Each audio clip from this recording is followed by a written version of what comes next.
بسم اللہ الرحمن الرحیم الحمدللہ نحمده ونستعینه ونستغفره ونؤمن به ونتوکل علیہ ونعوذ باللہ من شرور انفسنا ومن سیئات اعمالنا من يهده الله فلا مضل له ومن يضلله فلا هادي له ونشهد أن لا إله إلا الله وحده لا شريك له ونشهد أن سيدنا ومولانا محمدا عبده ورسوله أما بعد أعوذ بالله من الشيطان الرجيم بسم الله الرحمن الرحيم الحمد لله رب العالمين الرحمن الرحيم مالك يوم الدين إياك نعبد وإياك نستعين صدق الله مولانا العظيم رب اشرح لي صدري ويسر لي أمري واحلل عقدة من لساني يفقهوا قولي اللهم صل على محمد النبي الأمي وعلى آله وسلم تسلیما۔ اس سے پہلے اللہ کے فضل اور اس کی توفیق سے اعوذ باللہ، بسم اللہ اور پھر اس کے بعد سورہ فاتحہ کی 3 آیتوں کی تفسیر پیش کرنے کی کوشش کی گئی۔ آج جس آیت کی تفسیری خدمت کرنے کے لیے بیٹھا ہوں وہ ہے ایاک نعبد و ایاک نستعین۔ دعا فرمائیں کہ اللہ تعالیٰ اللہ کے کلام کے مفہوم کی مجھ ناچیز کو صحیح تفسیر کرنے کی اور آپ کو سمجھنے کی اور ہم سب کو اللہ کے کلام پر عمل کرنے کی توفیق نصیب فرمائے۔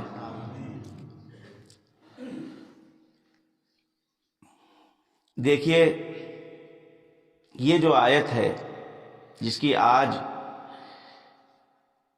تفسیر کرنے کا ارادہ ہے، ایاک نعبد و ایاک نستعین، اس کا ترجمہ یہ ہے کہ ہم تیری ہی عبادت کرتے ہیں اور تجھی سے مدد مانگتے ہیں۔ سیدھا سادہ ترجمہ یہ ہے۔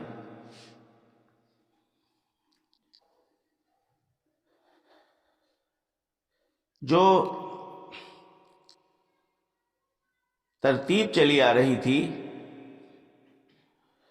وہ یہ تھی کہ اللہ تعالیٰ نے شروع کی 3 آیتوں میں غائب کا پہلو اختیار کیا تھا۔ کلام کے 3 پہلو ہوتے ہیں، ایک غائب کا پہلو ہوتا ہے اور ایک حاضر کا اور ایک جو ہے متکلم کا۔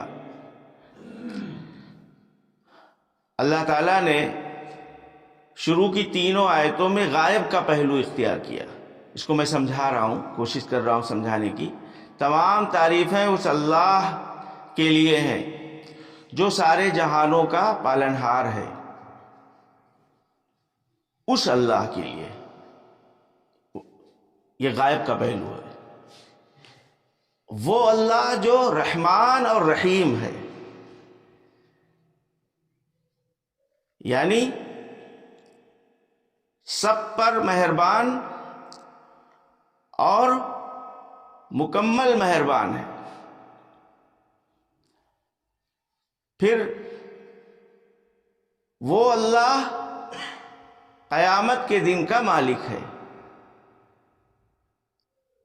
اب یہ آیت، اس کا ترجمہ کیا ہے؟ اے اللہ، ہم تیری ہی عبادت کرتے ہیں اور تجھی سے مدد مانگتے ہیں۔ بڑی آسانی سے بات سمجھ میں آ گئی ہوگی۔ ابھی تک تھا وہ اللہ جو رب العالمین ہے، وہ اللہ جو رحمان اور رحیم ہے، وہ اللہ جو یوم الجزا کا مالک ہے۔ اب بندے کی زبان سے اللہ کیا کہلوا رہے ہیں کہ اے اللہ، ہم تیری ہی عبادت کرتے ہیں اور تجھی سے مدد مانگتے ہیں۔ ایسا کیوں؟ بظاہر جو ترتیب چلی آ رہی تھی اس کا تقاضا یہ تھا کہ ہم اسی اللہ کی عبادت کرتے ہیں اور اسی اللہ سے مدد مانگتے ہیں، لیکن اللہ نے ایسا نہیں فرمایا، بلکہ بندوں کی زبان سے کلام کا پہلو بدل کر کے کلام کرایا کہ مجھ سے اب تم اس طرح سے مانگو کہ گویا کہ میں تمہاری نظروں کے سامنے ہوں۔ شاہی دربار میں عرضی گزار، درخواست دہندہ جب درخواست لے کر کے پہنچتا ہے تو بادشاہوں کا بادشاہ ہے، احکم الحاکمین ہے، حاکموں کا حاکم ہے، تمام شہنشاہوں کو شہنشاہی عطا کرنے والی وہ ذات ہے جس کے دربار میں یہ بندہ حاضر ہوا ہے۔ القاب اور آداب کی بھی اس کے پاس تمیز نہیں تھی، نہ اس کے پاس اس دربار کی شایان شان الفاظ تھے کہ کس انداز میں اس دربار میں اپنی فریاد رکھے جس سے اس کی مرادیں پوری ہو جائیں اور اس کی جھولیاں بھر جائیں، کس طرح سے اس کی حمد و ثنا کی جائے، کس طرح سے اس کی بڑائی اور اس کی کبریائی بیان کی جائے۔ یہ ڈھنگ بھی اس بے ڈھنگے بندے کو نہیں تھا۔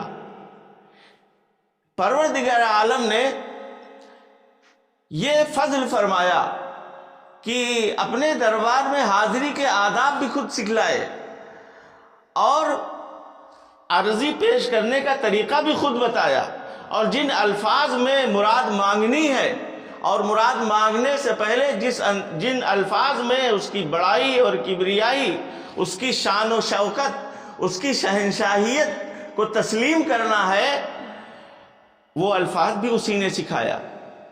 اب جب بندہ اللہ کے بتائے ہوئے انہی الفاظ کے ساتھ اللہ کی بڑائی اور کبریائی، اس کی ربوبیت کو، اس کے رحمان اور رحیم ہونے کو، وہ دن جو فیصلے کا دن ہوگا، پوری زندگی کا جہاں پر حساب و کتاب ہونا ہے، پھر اس کے بعد فیصلہ ہونا ہے،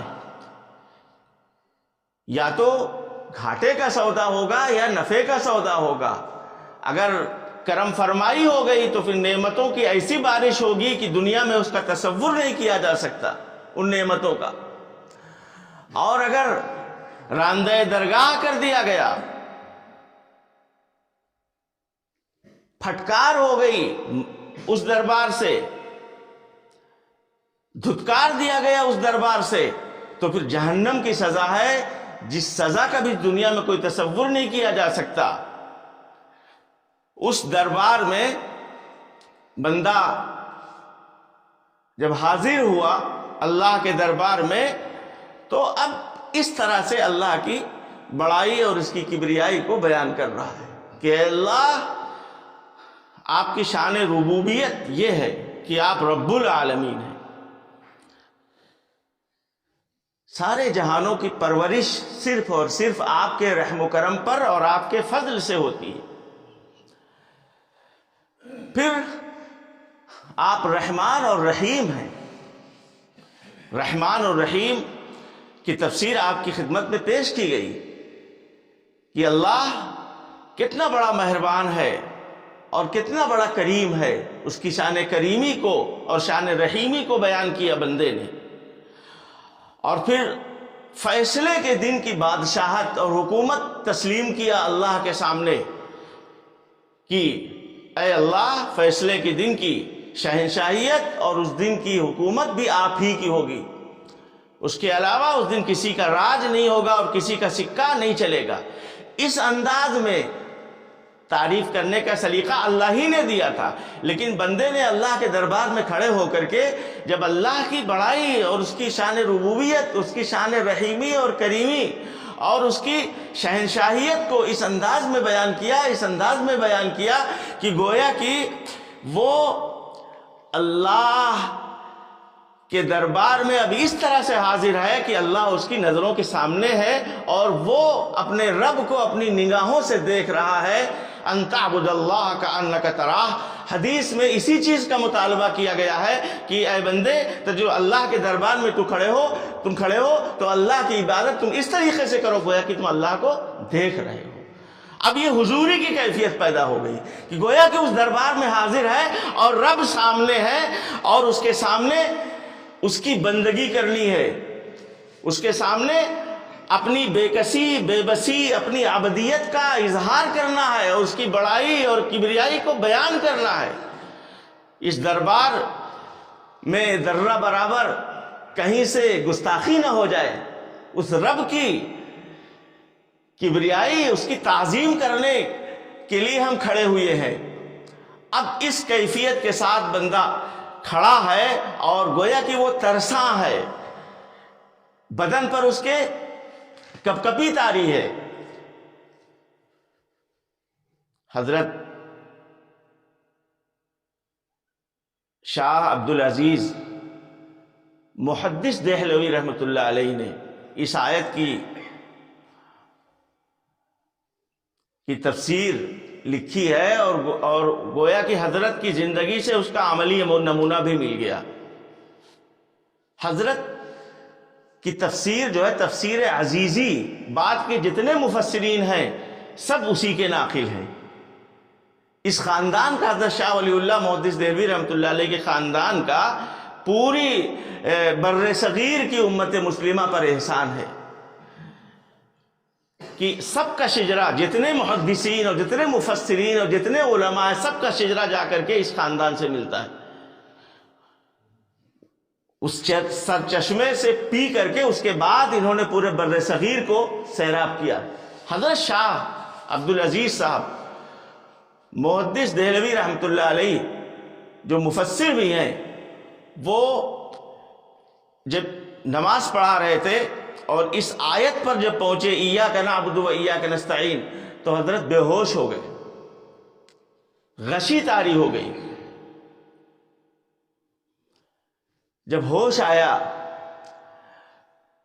تو بعد میں شاگردوں نے اور احباب نے پوچھا کہ حضرت یہ کیا ہو گیا تھا؟ تو حضرت نے فرمایا کہ یہ میں جب اپنی زبان سے دعویٰ کر رہا تھا کہ اے اللہ میں تیری ہی عبادت کرتا ہوں، یہ بہت بڑا دعویٰ ہے، اور تجھ ہی سے مدد مانگتا ہوں، تو احساس ہوا اندر سے کہ کہیں اس دعوے میں جھوٹا تو نہیں ہوں۔ بس وہ کچھ ایسی کیفیت ہو گئی کہ ہم پر غشی طاری ہو گئی۔ تو بندہ جب یہاں پہنچتا ہے تو اب اس کی یہ کیفیت ہو جاتی ہے کہ گویا کہ وہ اللہ کے دربار میں حاضر ہے اور اللہ اس کی نظروں کے سامنے ہے۔ میں نے عرض کیا کہ حدیث میں اسی طرح کی عبادت کا مطالبہ ہے، اللہ ہم سب کو معاف کرے کہ ایسی عبادت ہم سب کرتے ہیں۔ اسی طرح کی عبادت اللہ کے رسول صلی اللہ علیہ وسلم فرماتے ہیں ان تعبد اللہ کأنک تراہ، اللہ کی اس طرح عبادت کرو گویا کہ اللہ تمہاری نظروں کے سامنے ہے، تمہارے قیام، تمہارے رکوع اور تمہارے سجود کو دیکھ رہا۔ اس شہنشاہ کے دربار میں تم حاضر ہو، حاضری دے رہے ہو اور وہ تمہاری عبادت کو دیکھ رہا ہے۔ اب جب یہ کیفیت بندے کے اوپر طاری ہوئی تو پھر بندے نے کلام کا پہلو بدل دیا اور اس طرح سے کہا کہ ایاک نعبد و ایاک نستعین، اے اللہ ہم تیرے دربار میں حاضر ہیں اور عبادت ہم آپ ہی کی کرتے ہیں اور مدد آپ ہی سے چاہتے ہیں۔ ایک سوال یہاں پر اور ہے، ہمارے مدرسے کے بچے بھی بیٹھے ہیں، طلباء، ان کے فائدے کے لیے میں عرض کروں، یہ جمع کا صیغہ ہے، جبکہ نماز پڑھ رہا ہے بندہ تنہا تنہا، ایاک نعبد، اے اللہ ہم، اے اللہ میں نہیں، اے اللہ ہم سب تیری ہی عبادت کرتے ہیں اور تجھی سے مدد مانگتے ہیں۔ جبکہ بندہ کبھی تنہا بھی تو نماز پڑھ رہا ہوتا ہے، جب امامت کر رہا ہے تب تو بات سمجھ میں آ رہی ہے کہ پوری مقتدیوں کی طرف سے کہہ رہا ہے کہ امام وکیل ہوتا ہے مقتدیوں کا، وہ عرضی جو ہے اللہ کے دربار میں پہنچا رہا ہے سب کی طرف سے، وہاں پر تو جمع کا صیغہ صحیح ہے۔ لیکن تنہا تلاوت کر رہا ہے یا تنہا نماز پڑھ رہا ہے بندہ، اس وقت جمع کا صیغہ استعمال کر رہا ہے اور کہہ رہا ہے اللہ ہم سب تیری ہی عبادت کرتے ہیں اور تجھی سے مدد چاہتے ہیں۔ قربان جائیے، اللہ تعالیٰ جزائے خیر عطا فرمائے مفسرین کو۔ جواب یہ دیا ہے کہ اصل میں بندے نے اپنا جائزہ لیا، اپنے آپ کو ٹٹولا، تو اس کو محسوس ہوا کہ میں یہ منہ اور مسور کی دال، میں اس لائق نہیں ہوں کہ یہ دعویٰ کروں کہ اللہ میں تیری عبادت کرتا ہوں، میری عبادت اس لائق نہیں ہے کہ میں اپنی عبادت کو عبادت کہہ سکوں، اور میں اپنی زبان سے یہ کہوں کہ اللہ میں تیرے علاوہ مجھے کسی کی ضرورت نہیں، صرف تیری ضرورت ہے، جبکہ قدم قدم پر ہم جو ہے اس دعووں میں جھوٹے ثابت ہو سکتے ہیں۔ دوسروں کی طرف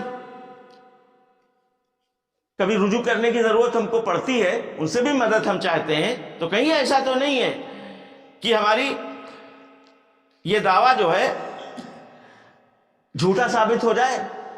جیسے ہم نے ابھی حضرت شاہ صاحب کا واقعہ بتایا، یہ بہت بڑا دعویٰ ہے، اس لیے بندے میں یہ مجال نہیں، اپنے اندر بندے نے گویا کہ یہ مجال نہیں، یہ جرات نہیں پائی، تب بندہ جو ہے جمع کا صیغہ استعمال کر رہا ہے اور کہہ رہا ہے اللہ میری عبادت تو واقعی اس لائق نہیں ہے کہ میں اس کو عبادت کہہ کر کے آپ کے دربار میں پیش کروں، اور میری استعانت یعنی آپ سے مدد چاہنا اور غیر اللہ سے بیزاری کا اظہار کرنا، ایاک نستعین میں جس کا اعتراف کر رہا ہے بندہ کہ اللہ ہم تجھی سے مدد چاہتے ہیں، تیرے علاوہ سارے غیر اللہ کو میں پیٹ کے پیچھے ڈال رہا ہوں، سب کو ٹکرا رہا ہوں، تنہا تو ہی میرا مشکل کشا ہے، تو ہی کارساز ہے، تو ہی بگڑی بنانے والا ہے۔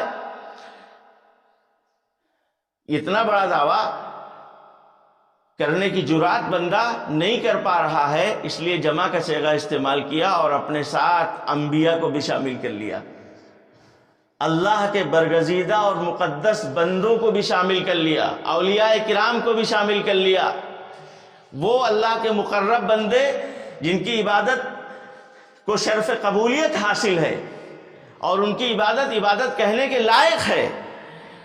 اللہ نے بندے کو گویا کہ یہ سکھایا، یہ تعلیم دی کہ تم جمع کا صیغہ استعمال کرو، اور استعمال کر کے تم یہ نیت کر لو کہ اے اللہ ہم یہ عبادت کا نذرانہ جو آپ کی خدمت میں پیش کرنے کی کوشش کر رہے ہیں، یہ تو اس لائق نہیں تھا، لیکن اس کے ساتھ ساتھ کچھ انبیاء کرام کے اور تیرے مقرب بندوں کے نذرانے جو ہیں انہی کے ساتھ ساتھ یہ عرضی بھی پیش ہے، یہ نذرانہ بھی انہی کے ساتھ پیش ہے۔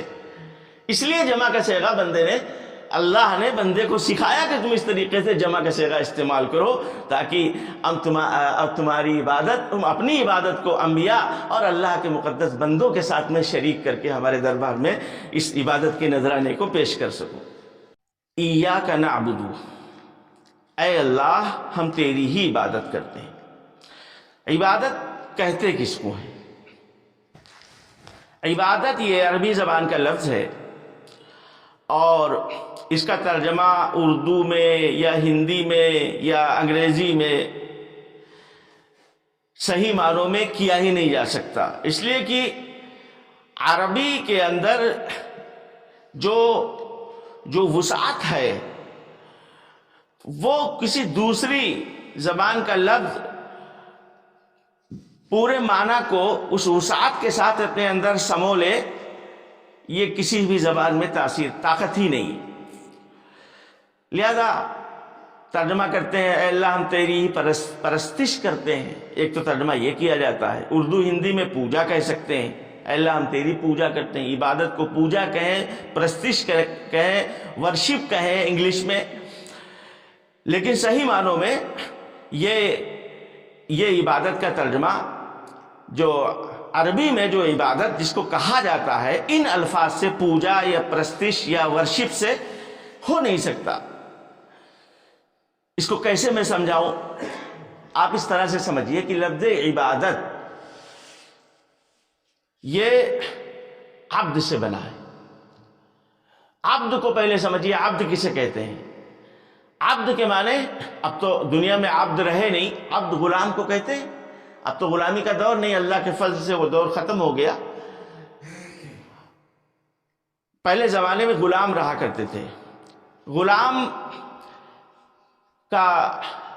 کی نہ کوئی تنخواہ ہوتی ہے اور نہ اس کی کوئی ڈیوٹی ہوتی ہے. ہم لوگ غلام کا جب تصور کرتے ہیں تو جو ملازم ہوتے ہیں، جو خدام یا جو نوکر ہوتے ہیں ہمارے گھروں کے اندر، کارخانوں میں کام کرنے والے، انہی کا تصور زیادہ سے زیادہ کر سکتے ہیں کہ وہ آئے صبح 8 بجے اور شام 4 بجے تک یا 5 بجے تک ڈیوٹی کر کے چلے گئے اور ان کو ہم نے تنخواہ دے دی، فیس دے دی ان کی. ان کا تو کام بھی متعین ہے اور ان کی تنخواہ بھی متعین ہے. چنانچہ جو اب یہاں لوم چلانے والوں کا یہ علاقہ ہے، جو مزدور دیہات سے کسان آپ کا لوم چلانے کے لیے آیا ہے، آپ اس سے کہیں اگر کہ ہماری آپ گھر کی نالی صاف کریے یا گھر میں جھاڑو لگائیے تو وہ نہیں کرے گا. چونکہ وہ ملازم ہے، وہ غلام نہیں ہے، وہ اسی چیز کی تنخواہ لیتا ہے اور وہی وہ ڈیوٹی کرے گا. غلام اس کو کہتے ہیں جس کا نہ کوئی کام متعین ہو نہ کوئی تنخواہ متعین ہو.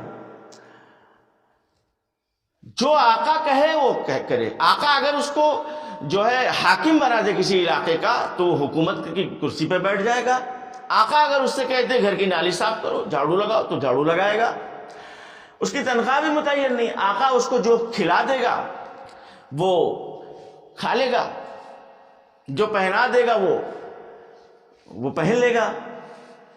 بس گویا کہ آقا کی پسند اس کی پسند ہے. یہ ہوتا ہے غلام. یہ لفظ عبادت اسی عبد سے بنا ہے جس کو میں نے سمجھایا، عبد، جس کا غلام ترجمہ ہم نے کیا. تو اس کا صحیح ترجمہ اگر کیا جائے تو یہ کیا جا سکتا ہے کہ عبادت کا ترجمہ بندگی سے کیا جائے. غلامی اور بندگی، یہ ترجمہ ہو سکتا ہے. اے اللہ ہم تیری ہی عبادت کرتے ہیں، اسی تصور کے ساتھ جو میں نے عرض کیا. غلامی کے تصور پہلے ذہن میں ہو.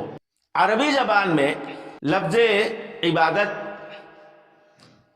اسی معنی میں استعمال ہوتا ہے، لیکن اس کا مفہوم تھوڑا سا اور مزید وسیع ہے.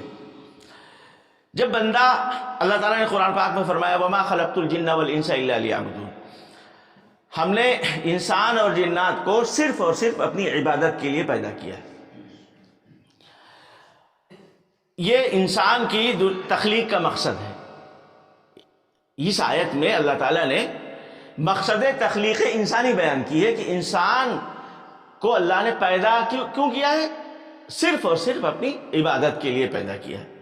جو مقصد تخلیق ہے اس کو بندہ اس آیت میں دہراتا ہے، اس کا گویا کہ عہد و پیمان کر رہا ہے کہ اے اللہ جو مقصد تخلیق ہے، جس مقصد کے لیے آپ نے ہم کو پیدا کیا ہے، اس مقصد کو میں پورا کروں گا، پورا کر رہا ہوں.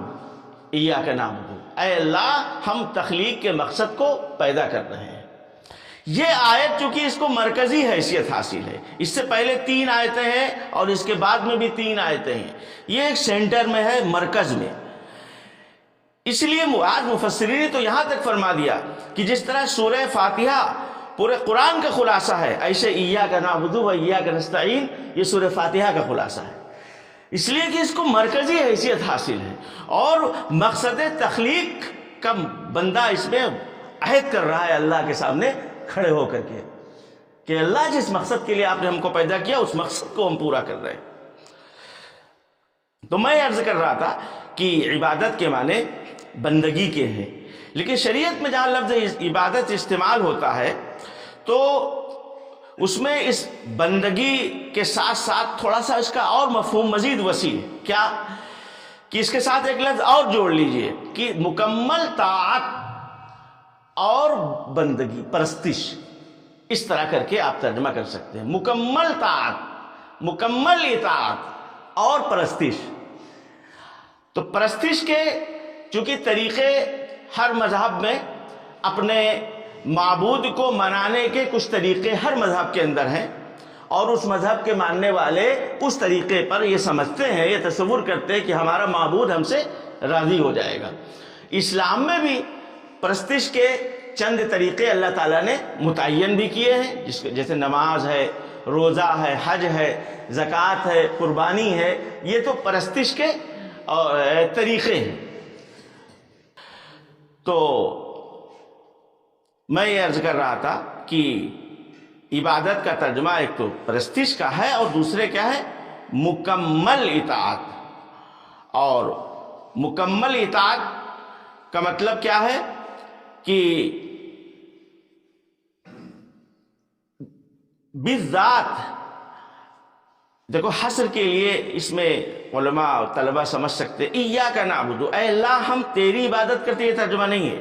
اے اللہ ہم تیری ہی عبادت کرتے ہیں. اس میں یہ دعویٰ ہے کہ تیرے علاوہ بالذات ہم کسی کی عبادت نہیں کرتے، یعنی تیرے علاوہ ہم کسی کی اطاعت نہیں کرتے اور کسی کی مکمل بات نہیں مانتے. اب ایک سوال پیدا ہوگا کہ نہیں، بات تو ہم مانتے ہیں، رسول اللہ کی بات بھی مانتے ہیں، والدین کی بھی بات مانتے ہیں، اساتذہ کی بھی بات مانتے ہیں، اپنے بڑوں کی بات بھی مانتے ہیں. تو میں نے ترجمے میں ایک لفظ بڑھا دیا کہ بالذات، چونکہ اطیعوا اللہ و اطیعوا الرسول، اللہ کی اطاعت کرو، رسول اللہ کی اطاعت کرو. اللہ کی اطاعت جو ہے، رسول اللہ کی اطاعت بھی اللہ ہی کی اطاعت ہے. ماں باپ کی اطاعت بھی وہ، چونکہ اللہ نے اس اطاعت کا حکم دیا ہے اس لیے یہ بھی اللہ ہی کی اطاعت ہے. بڑوں کی فرما برداری یہ بھی اسی میں آ جائے گی. لیکن براہ راست یہ بالذات ہم اللہ کے علاوہ اور کسی کی اطاعت نہیں کرتے. اگر کرتے ہیں تو پھر وہ بالواسطہ کرتے ہیں، چونکہ اللہ نے ان کی اطاعت کرنے کا حکم دیا اس لیے ان کی اطاعت کرتے ہیں. ایک چیز. دوسری چیز جو ہے وہ ایاک نعبد و ایاک نستعین، اے اللہ ہم تجھی سے مدد چاہتے. اس میں بھی ایک سوال ہوگا کہ ہم تو کپڑا سلانا ہوتا ہے تو ٹیلر ماسٹر صاحب کی بھی مدد چاہتے ہیں، بیمار ہوتے ہیں تو ڈاکٹر صاحب کی بھی مدد چاہتے ہیں. ہم بہت سے موقعوں پر، بلکہ قرآن پاک میں بھی ذکر ہے کہ لیتخذ بعضهم بعضا سخریا، کہ ہم نے ایک دوسرے کا محتاج بنایا ہے تم کو. تو جب انسان ہی میں ایک کو دوسرے کا، بھئی ملازم کو مالک کی ضرورت ہے اور مالک کو ملازم کی ضرورت ہے. وہ اس کا محتاج اس لیے ہے کہ اس کو تنخواہ چاہیے، اور وہ اس کا اس لیے محتاج ہے چونکہ وہ کام کرتا ہے اس کے بغیر اس کا مالک کا کام نہیں چلے گا. تو قرآن پاک میں یہ مضمون ذکر ہے. یہاں پر جو ہے کہ ہم صرف آپ کے علاوہ کسی سے مدد نہیں چاہتے، تو پھر ڈاکٹر صاحب کے پاس کیوں پہنچتے ہیں، یا قدم قدم پر ہم دوسروں کی ضرورت محسوس کرتے ہیں؟ اس کا جواب یہ ہے کہ دیکھیے، ایک تو اسباب دو طرح کے ہوتے ہیں، ایک سبب حقیقی اور ایک سبب مجازی. ہم ڈاکٹر کے پاس جاتے ہیں اس یقین کے ساتھ جاتے ہیں کہ سبب شفا دینے والے حقیقت میں اللہ تعالیٰ ہیں، لیکن سبب مجازی کے طور پر اللہ تعالیٰ نے یہ سبب ڈاکٹر صاحب کو شفا دینے کا ایک ذریعہ بنایا ہے. اور جس وقت ہم دوا لے رہے ہوتے ہیں، ڈاکٹر صاحب کو نبض دکھا رہے ہوتے ہیں یا چیک اپ کرا رہے ہوتے ہیں، اس وقت بھی ہمارا الحمدللہ یہ ایمان ہے، باعثیت مسلمان کے اس وقت رہتا ہے کہ شفا دینا ڈاکٹر صاحب کا کام نہیں ہے. اس لیے کہ ایک موقع ایسا آتا ہے کہ ڈاکٹر صاحب یہ کہتے ہیں کہ بھئی یہی دوا ہم نے فلاں مریض پہ چلائی تھی اور اس کو راحت ہو گئی تھی، اور آپ کے مریض پر وہی دوا میں استعمال کرا رہا ہوں اور چلا رہا ہوں لیکن اس کو آرام. لہذا آپ اللہ سے، ایک موقع آتا ہے تو برادران وطن میں سے چاہے وہ ڈاکٹر ہو، مسلمان ڈاکٹر نہ ہو، لیکن ان کا بھی یقین ہے کہ کوئی ذات ہے، تو وہ کہتے ہیں کہ آپ جو ہے مالک سے، ایشور سے جو ہے دعا کیجیے. تو سبب مجازی کے طور پر ہم دوسروں سے مدد لیتے ہیں اس یقین کے ساتھ، اس اعتماد کے ساتھ کہ اس میں تاثیر ڈالنے والا. ٹیلر ماسٹر صاحب کپڑا تو ہمارا سلتے ہیں اور ان کے پاس ہم جاتے بھی ہیں اس ضرورت کے لیے، لیکن ہم جانتے ہیں کہ اللہ کی توفیق کے بغیر یہ کام یہ کر نہیں سکتے. یہ ہمارا اعتماد ہے اور یہ ہمارا یقین ہے. آخری بات، جب بندے نے یہ دعویٰ کیا تو جیسے کہ میں نے عرض کیا، حضرت شاہ صاحب جو ہے وہ اس کیفیت کے ساتھ بے ہوش ہو گئے تھے کہ اتنا بڑا دعویٰ کہ اللہ ہم تیری ہی عبادت کرتے ہیں. یہ اتنا بڑا دعویٰ، اور ترجمہ جو میں نے کیا ہے کہ اللہ ہم مکمل تیری ہی اطاعت کریں گے، تیری ہی اطاعت کرتے ہیں اور مکمل تیری ہی پرستش کرتے ہیں، جو وسیع ترجمہ میں نے بتایا اس کا ہے۔ تو جب اتنا بڑا دعویٰ بندہ کر رہا ہے تو یہ بندے کے بس میں نہیں ہے کہ اس دعوے میں وہ کھرا اترے اور اس کو نبھا سکے۔ اس لیے اللہ تعالیٰ نے بندے کی زبان سے کہلوایا کہ اے بندے، اس دعوے میں تم کھرے نہیں اترو گے، اس دعوے کی تکمیل اور اس کو پورا کرنا تمہارے بس کا نہیں ہے۔ تم میرے دربار میں حاضر ہو کر کے یہ کہو کہ اے اللہ، دعویٰ تو میں نے کر دیا ہے لیکن اس کو پورا کرنا ہمارے بس کا نہیں، ایاک نستعین، ہم آپ کی مدد چاہتے ہیں۔ اس عبادت میں بھی یہ جو ٹوٹی پھوٹی ہم عبادت کرتے ہیں، یہ عبادت بھی ہم انجام نہیں دے سکتے آپ کی مدد کے بغیر، اس میں بھی آپ کا تعاون چاہیے اور آپ کی مدد چاہیے۔ پھر مکمل اطاعت کا وعدہ بندہ کر رہا ہے جس میں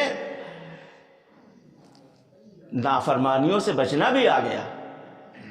پوری زندگی اسلام پر چلنے کا دعویٰ ہے مکمل اطاعت کا مطلب، جس کو علامہ اقبال نے اس طرح سے کہا تھا کہ چگویم لا الہ الا اللہ چگویم مسلمانم بلرزم کی دانم مشکلات لا الہ الا اللہ۔ جب میں زبان سے یہ کہتا ہوں کہ میں مسلمان ہوں تو میں کانپ اٹھتا ہوں، اسلام کا دعویٰ کرنے کے بعد میں کانپ اٹھتا ہوں۔ کیوں؟ اس لیے کہ میں جانتا ہوں کہ دانم مشکلات لا الہ را، کہ میں جانتا ہوں کہ لا الہ کی مشکلات کیا ہیں۔ بندے نے جب کلمہ پڑھ لیا اور لا الہ الا اللہ کہہ دیا تو پھر اس کے بعد پھر اس کو اپنی مرضیات پہ نہیں چلنا ہے نا، گویا کہ اپنی پوری زندگی شریعت کے تابع کر دینا ہے۔ یہ بہت بڑا دعویٰ ہے۔ اس لیے علامہ اقبال کہہ رہے ہیں کہ جب میں زبان سے یہ کہتا ہوں کہ میں مسلمان ہوں تو میں کانپ اٹھتا ہوں۔ اس لیے اللہ تعالیٰ یہ جانتے تھے کہ بندہ کمزور ہے، تو اسی بندے سے اللہ تعالیٰ اپنی بے کسی اور بے بسی کا اعتراف کرا رہے ہیں، اور کہ تم اس طرح سے اعتراف کرو میرے دربار میں کہ پروردگار عالم، ہم امر مکمل طاعت نہیں کر سکتے اور تمام معاصی سے بچنا یہ میرے بس کی بات نہیں ہے، اس لیے کہ شیطان اور نفس اور ماحول سب ہمارے ساتھ لگا ہوا ہے۔ لہذا اللہ آپ ہم کو بچا لیجئے۔ اس ماحول میں یہ تینوں دشمن ہیں، ماحول، شیطان اور نفس، یہ تینوں ہمارے دشمن ہیں جو طاعت میں قدم قدم پر روڑا ڈالتے ہیں۔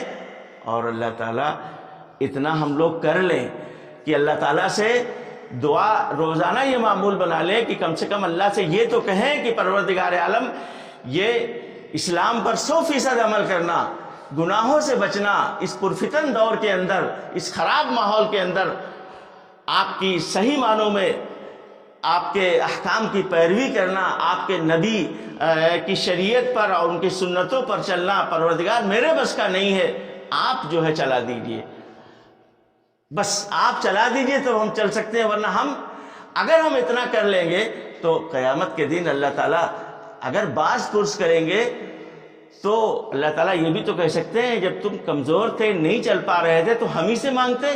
تم نے تو کبھی نہیں کہا کہ اللہ میں نماز کی پابندی نہیں کر پا رہا ہوں، اے اللہ میں گناہوں سے نہیں بچ پا رہا ہوں، ماحول بڑا خراب تھا، کبھی ہم سے تو کہتے میں تو بے بس نہیں تھا، ماحول اور شیطان اور نفس میرے کنٹرول سے باہر تو نہیں تھے۔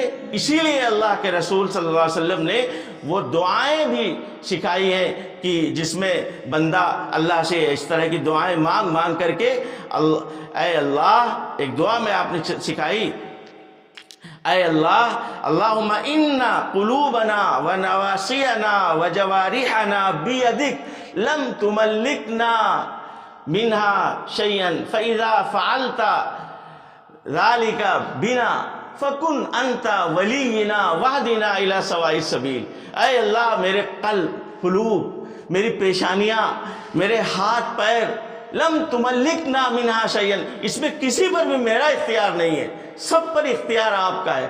اور فَإِذَا فَعَلْتَ ذَلِكَ بِنَا، اور جب معاملہ ایسا ہے تو پھر فکن انت ولینا، تو پھر آپ ہی میرے کارساز ہو جائیے اور ہم کو صراط مستقیم پر سیدھے راستے، اہدنا صراط سوائے سبیل پہ، سیدھے راستے پہ صراط مستقیم پر ہم کو چلا لیجئے۔ یہ گویا تعلیم دی رسول اللہ صلی اللہ علیہ وسلم نے دعائیں سکھا کر کے کہ بندے ہم بے کس سہی، بے بس سہی، مجبور سہی، کمزور سہی، لیکن اللہ سے اپنی سی کوشش کرنے کے بعد، گناہوں سے بچنے کا جہاں موقع ہوئے، اپنی سی کوشش کرنے کے بعد اللہ سے مدد مانگے۔ یہ جملہ میں جان بوجھ کے کہہ رہا ہوں، اپنی سی کوشش کرنے کے بعد اللہ سے مدد مانگے جب ہمارے بس میں نہ ہو۔ چونکہ یوسف علیہ السلام پہلے دروازے کی طرف بھاگے تھے، پھر اللہ سے مدد مانگی تھی، ورنہ وہیں کھڑے رہتے تو گرفتار ہو جاتے۔ اپنی سی کوشش کر لی، جانتے تو تالا پڑا ہوا ہے اور دروازہ بند ہے، نکل نہیں پاؤں گا، لیکن بھاگے کیونکہ اپنی سی کوشش کرنا تھا، جتنا اپنے اختیار میں تھا اتنا کیا، پھر اللہ نے دروازہ تالے توڑ دیے اور باہر نکل گئے، گناہ سے بچ گئے۔ بس اللہ تعالی ہم سب کو عمل کرنے کی توفیق نصیب فرمائے، آمین۔